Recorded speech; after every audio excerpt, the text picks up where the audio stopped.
একবার খাইলে স্বাদটা লাগিয়া থাকবো যে আবার ইচ্ছা করবো এই পিঠা ঘরে যে যেটা চাউল যেন ভাত রান্ধিয়ে খাওয়া হয় ওই চাউলটা আমি 4 ঘন্টা ভিজিয়ে রাখলাম আর ও সেম বাটি 2 বাটি ভিজিয়ে রাখলাম। আপনারা যদি কম দিন তো কম দিয়া দিবা আর বেশ দিলে আরো বেশ দিয়া দিবা। এখন আমি মিক্সচারও লইম আর এখানে কুলফুত খোলা আছে, এখান থেকে বেশ দিতাম না, মাত্র 2টা দিন কুলফুত খোলা। বেশ দিলে এটা সুন্দর হইতো না। চাউলের সঙ্গে দিয়ে কুটিলিম,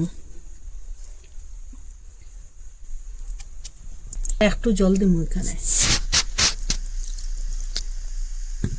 পুরা মিহি করে কুটি লিছি আর বাকি যেটা আছে ওরকম মিহি করে কুটিলিম। বেশ পাতলা করতাম না, একটু ঘন করিয়া এটা কুটিম। ওরকম করে কুটি লিছি এখানে। আর এখানে কিশমিশ লইছি, এটা জল দিয়ে এটার মধ্যে দিলে। আর ওইখানে শরীফল আর কাজু বাদাম লইছি, এটা কাটিলিম চাকু দিয়ে একটু ছোট করিয়া। আর কিশমিশটা না কাটিলে হইব, ওরকম দুইয়া পরিষ্কার করিয়া মিশাইলিম।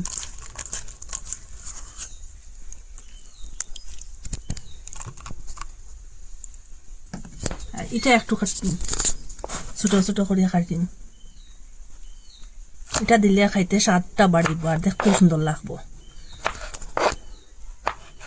ওরকম করে কাটিলিম এটা। আর কাজু বাদামটা ওরকম করে কাটিলিম,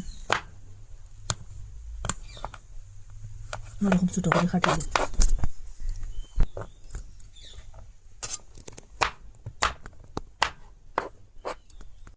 ওরকম করিয়া কাজু বাদাম আর শরীফলটা কাটি লিছি, এটাও এখন মিশাই দিম এটার সাথে, গুড়ির সাথে যে গুড়ি কুটিয়ে রাখলাম চাউলের।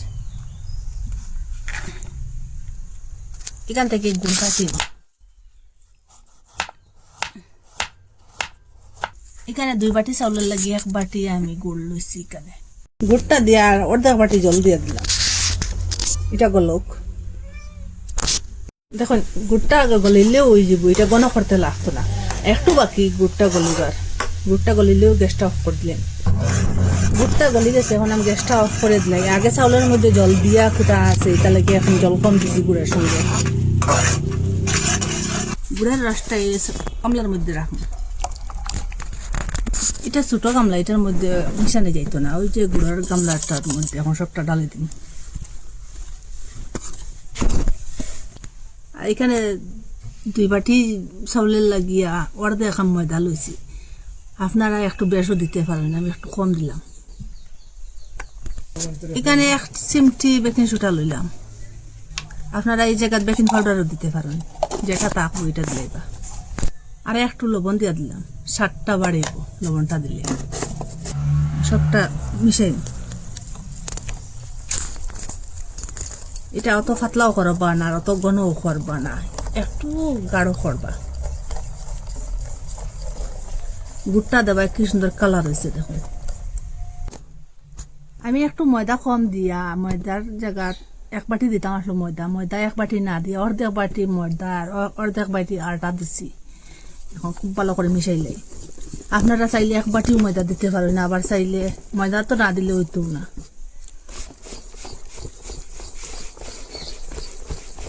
করে আফগানেরটা এখন বসাইয়া দিলাম চুলার উপরে, মিডিয়াম আগুনে দিলাম। তেলটা একটু গরম হোক, একটু লাড়াছাড়া করিয়া কাটিলাম এটা। আর একটা বাটির মধ্যে লই নিলাম, দিতে সময় ওদিকে ওদিকে পড়তো না, একটু একটু করে লই নিলাম এটা। এখন ওই বাটির থেকে ওখানে দিলাম।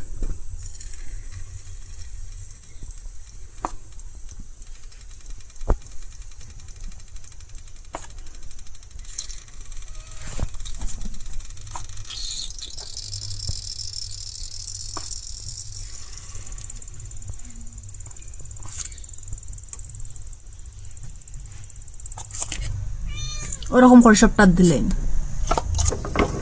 এটা খুব তাড়াতাড়ি হয়ে যায় গিয়া। একটু একটু করে ওরকম করে ঘুরে দিলেন। এটা এই ধরনের একটা কালার হয়েছে, কত সুন্দর কালার হয়েছে। এটা ধীরে ধীরে ওরকম পাল্টাইবে।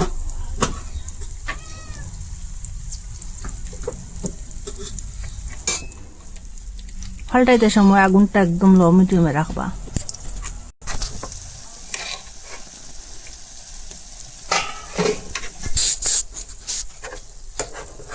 ওরকম করে সবটা ঘুরে নিছি খুব সুন্দর ভালো সাইডটা ওরকম হয়ে যাবে একটা কালার হয়েছে খুব সুন্দর আর ওই যে সেরিফল দিয়েছিলাম সেরিফলটাও খুব সুন্দর দেখা যাচ্ছে সাইডটা হয়ে গেছে এখন এটা লামাইলে একটা গামলার মধ্যে রাখলাম এটার উপরে ফ্লাওয়ারটা একটা রাখলাম